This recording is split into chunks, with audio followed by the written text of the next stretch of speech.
everyone, welcome back to my channel Medicos Learn and Grow Up. Today's topic regeneration of nerve fiber. Regeneration of nerve fiber is an important topic. As a medical student आपको पता ना चाहिए कि regeneration of nerve fibre कैसे होता है, उसका criteria क्या है, स्टेजेस कैसे क्या होते हैं. As a exam point of view is important question. तो रीजनरेशन ऑफ नर्व फाइबर क्या है? रीजनरेशन क्या होता है? रीग्रोथ ऑफ द लॉस्ट और destroyed part of the nerve fibre. ये क्या होता है? रीग्रोथ होता है, रीजनरेशन होता है. लॉस जो कि लॉस हो जाता है या फिर डिस्ट्रॉयड पार्ट हो जाता है नर्व फाइबर का, उसका क्या रीजनरेशन होता है, रीग्रोथ होता है. It started 4th day of after injury. ये कब स्टार्ट होता है? 4th day of after injury. किसी नर्व को इंजरी हुई तो ये जो रीजनरेशन ये रीग्रोथ है कब स्टार्ट होएगा? After the 4th day of injury. Completed कभी होगा? इन 80 डेज में कंप्लीट होएगा.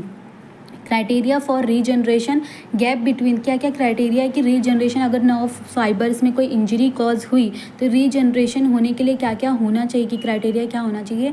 Gap between the both the cut end of the nerve fibre should not exceed 3 mm. ज़्यादा 3 mm से ज़्यादा होना चाहिए. अगर जैसे ये नर्व फाइबर है, ये माइलिन शीट इसका कवर, तो अगर इसमें कोई कट हुआ तो ये जो कट का गैप है ना, ये कितना ज़्यादा नहीं होना चाहिए, 3 mm से ज़्यादा नहीं होना चाहिए, तो ही रीजनरेशन हो सकता है. Neurilemma should be present. जो न्यूरीलेमा होता है वो प्रेजेंट होना चाहिए, बिकॉज अगर न्यूरीलेमा एब्सेंट हुआ तो रीजनरेशन नहीं होता. सिंस जो सेंट्रल नर्वस सिस्टम है उसके नर्व फाइबर न्यूरीलेमा नहीं होता, इसकी वजह से क्या वहाँ पे रीजनरेशन ऑफ द न्यूरॉन्स या नर्व सेल्स नहीं होते हैं.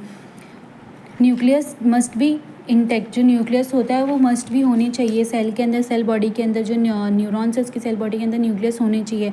इन केस किसी केस में अगर न्यूरॉन वो जो न्यूक्लियस है वो एक्सट्रूड हो गया, आउटसाइड द सेल हो गया, तो क्या रीजनरेशन रीग्रोथ नहीं हो पाएगा. Two cuts end should remain in the same line. जो कट्स होता है वो remain in the same line पे ही होना चाहिए. दोनों कट है ये क्या, two cut end should be remain in the same line पे होना चाहिए.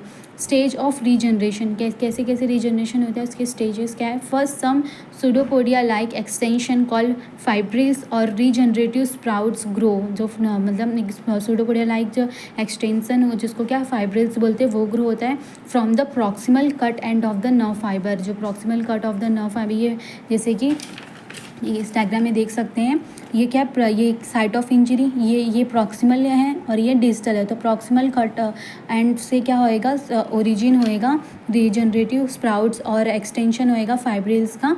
तो from the proximal cut end of the nerve से number of fibrils is up to 100 से ज़्यादा होना चाहिए. Fibrils move towards the distal cut end of the nerve. तो ये यहाँ से क्या होता है, जो फाइब्रिल्स है वो जनरेट होते हैं प्रॉक्सिमल से, ये जनरेट होते हैं proximal cut end of the nerve fibre से जनरेट होंगे और ये क्या मूव करेंगे towards the distal cut ends पे मूव करेंगे. तो fibrils move towards the distal cut end of the nerve. Some fibrils enter the neurilemma at tube of distal end. जो सम फाइबर्स होते हैं वो एंटर हो जाते हैं किसमें, न्यूरीलीमा ट्यूब में ऑफ डिस्टल एंड में ये एंटर करते हैं. Then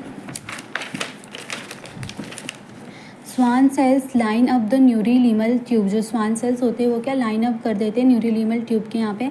axis cylinder fully stabilised inside the neurilemma tube. जो एक्सिस सिलेंडर होता है जो कि इंजरी कॉज होती है जहाँ पे, वो फुली स्टेबलाइज्ड हो जाता है इनसाइड द न्यूरीलीमल ट्यूब के अंदर. कंप्लीटेड इन, ये जो है ये प्रोसेस ये कितने में कंप्लीट होता है? कंप्लीटेड इन 3 मंथ में. आफ्टर द इंजरी के 3 मंथ में ये कंप्लीट हो जाता है ये process.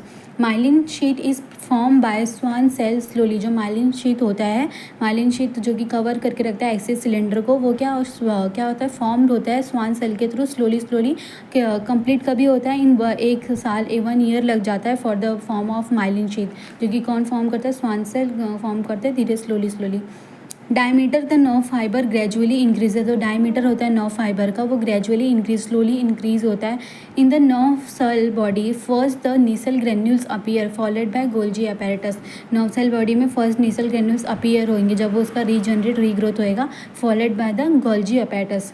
Cell loses the excess fluid and nucleus occupies the central portion. अगर एक्सेस फ्लूइड हो जाता है न्यू सेल बॉडी में तो जो न्यूक्लियस होता है वो पेरीफेरी में चले जाता है. ये न्यूक्लियस अगर सेंट्रल में होता है तो ये क्या, अगर एक्यूमुलेशन हो गया तो ये पेरीफेरी में चले जाता है. जब सेल लूजेज करेगा एक्सेस फ्लूइड को क्योंकि इसका रीग्रोथ हो रहा है, तो क्या होगा, न्यूक्लियस वापस अपने पोजिशन पर आ जाएगा, सेंट्रल पोर्शन पर.